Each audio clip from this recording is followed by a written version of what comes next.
Rhyming scheme of a poem हा video बघणार आहोत।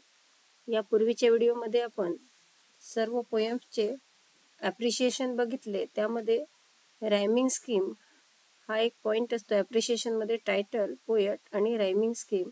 रायमिंग स्कीम आपल्याला जर ओळखायची असेल तर ती कशी ओळखायची यासाठी आपण काही रूल्स बघू आणि या व्हिडिओच्या शेवटी द ट्विन्स या पोयमचा प्रत्यक्ष रायमिंग स्कीम समजून घेऊ। त्यासाठी आपल्याला व्हिडिओ शेवटपर्यंत पाहायचा आहे आणि आवडला तर चॅनलला सबस्क्राईब सुद्धा करायचं आहे। चला तर मग सुरुवातीला आपण रायमिंग स्कीम कशा ओळखाव्यात याबद्दल काही रूल बघू। How do you find the rhyming scheme of a poem? तुम्हाला पोयमची रायमिंग स्कीम कशी ओळखता येईल? Look to the last sound in the line.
जे एंडिंग साऊंड आहेत ते एकमेकांची राईम होत असेल, त्यांचा साऊंड जर मॅच होत असेल तर मग आपण ए पासून पहिल्या लाईनमध्ये जर सुरुवात केली तर ते सर्व ए ए ए ए येतील। असेल तर आपण ही जी द ट्विन्स या लाईनमधला फर्स्ट स्टांजा घेतलेला आहे, तर इथे आपण आधी याचं रीडिंग करून घेऊ। In form and feature, face and लिम, आय ग्रीव so like my brother that folks got taking me for him and each for one another. It puzzled all our kith and kin. It reaches a fearful pitch, for one of us was born a twin, yet not a soul knew which.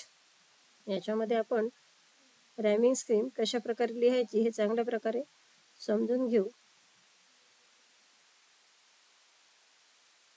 In form and feature, face and limb, I grew so like my brother. आता इथे ending sound पाहिला तर इथे लिंब आहे, पण इथे जो सेकंड लाईन मध्ये ब्रदर हा शब्द आहे हा इथे याला लिंबला मॅच होत नाही, म्हणजे सेम साऊंड नाही, इथे रायमिंग वर्ड नाही।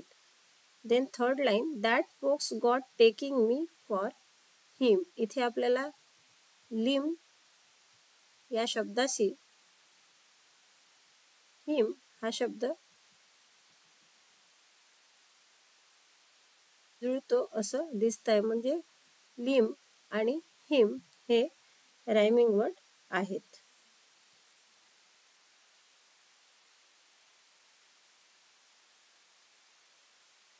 मग आपण लिमला सपोज पहिल्या लाईनमध्ये आपण जर इथे ए नाव दिलं तर याला जो दुसरा रायमिंग वर्ड आहे तो आहे लिम हिम, तर याही ठिकाणी आपण ए हे नाव देणार आहोत. Limb him, first line and third line.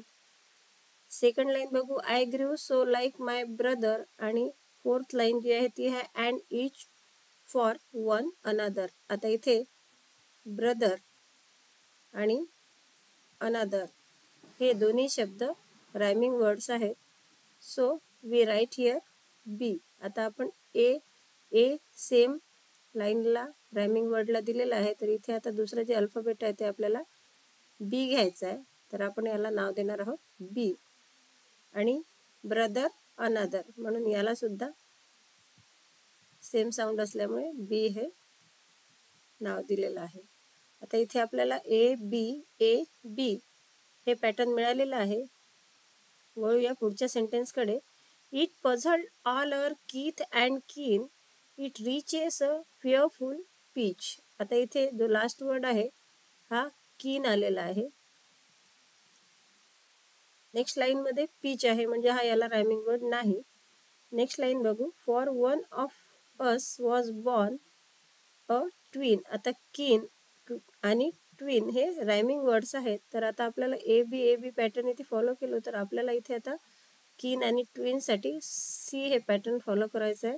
C, आणि याला सुद्धा आपण लेबल करू सी, कारण हे रायमिंग वर्ड्स आहेत कीन आणि ट्विन. मग आता या लाईनमधला जो वर्ड आहे तो आहे पीच. आणि जी लास्ट लाईन आहे yet not a soul knew which. Peach आणि व्हिच हे सुद्धा रायमिंग वर्ड्स आहेत. याचा एंडिंग साऊंड जो आहे तो सेम आहे, म्हणून आपण आता इथे सी या दोन लाईनमध्ये सी लिहिलेलं आहे. तर इथे आपल्याला आता याला नाव द्यायचं आहे डी. आपण इथे याला लेबल करणार आहोत डी. अशा प्रकारे इथे आपली रायमिंग स्कीम जी आहे या स्टांजाची ते ए बी सी डी अशा प्रकारे या पहिल्या स्टांजाची रायमिंग स्कीम आपल्याला मिळालेली आहे. आता तुम्हाला नक्कीच समजलं असेल चांगल्या प्रकारे की रायमिंग स्कीम जी आपल्याला ॲप्रिशिएशनमध्ये लिहायची असते ती कुठल्याही पोएमची कशी ओळखावी.